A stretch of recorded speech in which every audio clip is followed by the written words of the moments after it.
Good morning. This is seek the light classes and I am your teacher Kailash Chandra. आज हम Indian history के third chapter बंधुत्व जाति तथा वर्ग में आरंभिक समाज 600 ईसा पूर्व से 600 ईस्वी तक के बारे में हम चर्चा करेंगे कि इस समय समाज कैसा था। और इस समाज का जो सबसे बड़ा प्रूफ है वो है जय संहिता महाभारत, जिसे इतिहासकार पांचवा वेद भी कहते हैं। यह महाभारत क्या था कि विभिन्न श्रेणियों का ये लेखा जोखा था। अब श्रेणियां कौन कौन सी थी, क्या क्या थी, तो इसके 3 पॉइंट बनते हैं। पहला बनता है कि शासन व्यवस्था, कि इस समय पर शासन व्यवस्था कैसी थी। इट मीन्स कि जो शासन था वो राजतंत्रात्मक था, मोनार्की। इसमें जो लेजिस्लेटिव पावर, एग्जीक्यूटिव पावर और जुडिशरी पावर किसमें नहीं थी? राजा में। और राजा ही सर्वोपर था। जो भी मंत्रिपरिषद थी राजा की सलाह देने के लिए थी, लेकिन डिसीजन राजा का ही होता था। अब आता है कि भाई भाई कैसे थे, कि एक ही वंश के 2 परिवार, एक पांडु और एक धृतराष्ट्र। पांडु के 5 पुत्र थे, धृतराष्ट्र के 100 पुत्र थे। इनमें आपस में बहुत प्यार था। पांडु के 5 में अलग प्यार था, धृतराष्ट्र के 100 पुत्रों में आपस में प्यार था। लेकिन इस प्यार होने के बावजूद भी इतनी बड़ी लड़ाई लड़ी गई। इसमें थर्ड पॉइंट आता है कि महाभारत काल में स्त्रियों की दशा कैसी थी, कि स्त्रियों को मान सम्मान तो था लेकिन प्रॉपर्टी में कोई हिस्सा नहीं था, राजकाज में कोई उनका हस्तक्षेप नहीं था, लेकिन वैसे सामान्य तौर पर उनका आदर होता था। अब आते हैं कि यह गतिशील ग्रंथ है महाभारत। एक गतिशील, तो गतिशील क्या है कि कौरवों पांडवों के बीच में जो लड़ाई लड़ी गई वो लड़ाई राज सिंहासन के उत्तराधिकार की थी। कि इस कहानी में एक ऐसा मोड़ आता है कि वैसे तो उत्तराधिकार नियम फिक्स थे, लेकिन वहां पर वो फिक्स नहीं हो पाए और ये विवाद इतना बढ़ गया कि एक बड़ी लड़ाई के रूप में देखना पड़ा। अब आता है कि जो 6ठी शताब्दी ईसा पूर्व में, अब हम यहाँ मेन आते हैं कि महाभारत क्या है। महाभारत में कितने के, 6ठी शताब्दी ईसा पूर्व, इसमें 8800 श्लोक। और 6ठी शताब्दी में इट मीन्स 1000 साल बाद, 1000 साल में इसमें 1 लाख श्लोक हो जाते हैं। तो इससे एक बात सिद्ध होती है कि महाभारत का जो काल है, रचना काल, ये एक समय नहीं, ये टाइम टू टाइम लिखा गया। इसमें बदलाव भी हुए और कोई इसका एक लेखक भी नहीं है।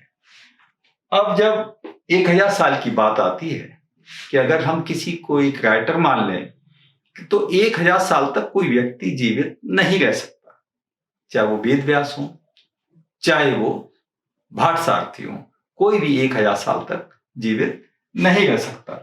अब आते हैं कि जो इसके प्रथम लेखक हैं वो भाट सारथी माने जाते हैं। इतिहासकारों का ऐसा मानना है क्योंकि भाट सारथी जब ये युद्ध हुआ तो वो क्षत्रियों के साथ युद्ध मैदान में जाते थे और वहां पर जैसा वो देखते थे वैसा ही वो लिखते थे। अब उन्होंने ये लिखा कि महाभारत का युद्ध 18 दिनों तक चला। इसके प्रथम 10 दिन हैं वो बड़े इंपॉर्टेंट है। इस 10 दिन में पिता भीष्म ने कौरवों की तरफ से युद्ध किया और युद्ध के कुछ नियम फिक्स थे कि युद्ध समाप्त होने के बाद दोनों परिवार चाहे तो आपस में बैठ सकते हैं, आ सकते हैं, जा सकते हैं, विचार विमर्श कर सकते हैं युद्ध नीति पर। तो ये कार्य 10 दिन तक चला, लेकिन पिता भीष्म की मृत्यु के बाद यह जो युद्ध के नियम थे वो स्थायी नहीं रहे और वो अपने अपनी जीत के लिए बदल गए। ये जो 8 दिन का युद्ध हुआ उसमें कौरवों के कई सेनापति बदले, जबकि पांडवों की सेना का सेनापति शुरू से लेके अंत तक एक ही रहा। अब इसमें 5th पॉइंट आता है कि यह वह काल था कि जब महाभारत की कथा कुरु और पंचाल राज्यों के आसपास घूमती थी, क्योंकि इस कथा में कुरुवंश और पांचाल इन दोनों के संबंध बहुत अच्छे दिखाए गए हैं। अब आता है 6 पॉइंट के महाभारत के लेखक के तौर पर आम जनमानस ने वेद व्यास को माना है या वेद व्यास को स्वीकार किया है। अब आता है कि महाभारत में जो बदलाव है वो कब कब किस किस तरह आए कि 1000 साल में यह महाभारत विभिन्न राजाओं के पास गया, विभिन्न राजाओं के राजकाल हुए। अब उन राजाओं ने इनमें अपने अपने हिसाब से इसमें अमेंडमेंट किए, संशोधन किए, और उस समय जो लेखक थे वो अलग अलग प्रकार के भी थे। अब इसमें जो सबसे बड़ी बात रही कि एक नियोग प्रथा थी जिसको सामाजिक मान्यता प्राप्त थी। ऐसा महाभारत में देखा गया है कि जैसे शांतनु के बाद भीष्म, और भीष्म के बाद जो सत्यवती से जो पुत्र हुए चित्रवीर और विचित्रवीर, उन दोनों की मृत्यु के बाद में अब समय आया कि ऐसे में क्या किया जाए। तो अंबिका, अंबालिका और दासी से, ये वेद व्यास के ही पुत्र थे कि धृतराष्ट्र, पांडु और विदुर, ये तीनों ही पुत्र नियोग से पैदा थे। अब ये इसी तरह से आगे चल के देखते हैं कि कर्ण कुंती के अविवाहितपन पर ही पैदा हुआ, और इसी प्रकार नियोग से 5 पुत्र और पैदा हुए। अब इसमें देखते हैं कि जो 200 ईसा पूर्व से 200 ईस्वी तक के बीच का जो काल है, इसमें मनुस्मृति की कुछ भाग भी जोड़ दिए गए, जिससे कि सामाजिक व्यवस्था में वर्ग विभाजन, जैसे ब्राह्मण, क्षत्रिय, वैश्य, शूद्र, इनका अस्तित्व पूरी तरह से इस कथा में देखने को मिलता है। अब इसके बाद में जो महाभारत के मुख्य नायक के तौर पर श्री कृष्ण को दिखाया गया है, जो मथुरा के थे, और कुंती उनकी बुआ थी।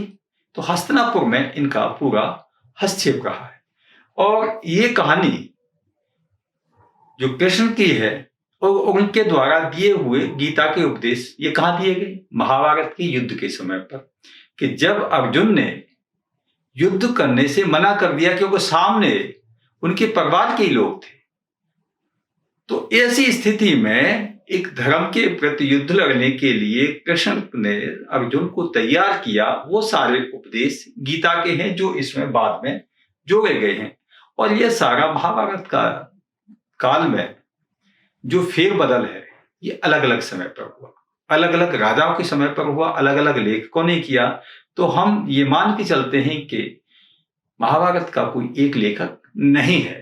पहले कभी भारसारथी रहे, बाद में वेदव्यास रहे, और वेदव्यास नाम की एक पदवी भी हो सकती है कि जो लेखकों में समय समय पर जो प्राप्त की गई हो और ये ग्रंथ पूरा हुआ हो।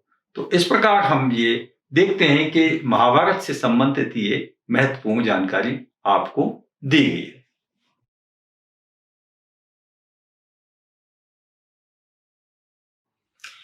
अब महाभारत में पहला टॉपिक आता है कि महाभारत एक समालोचनात्मक संस्करण।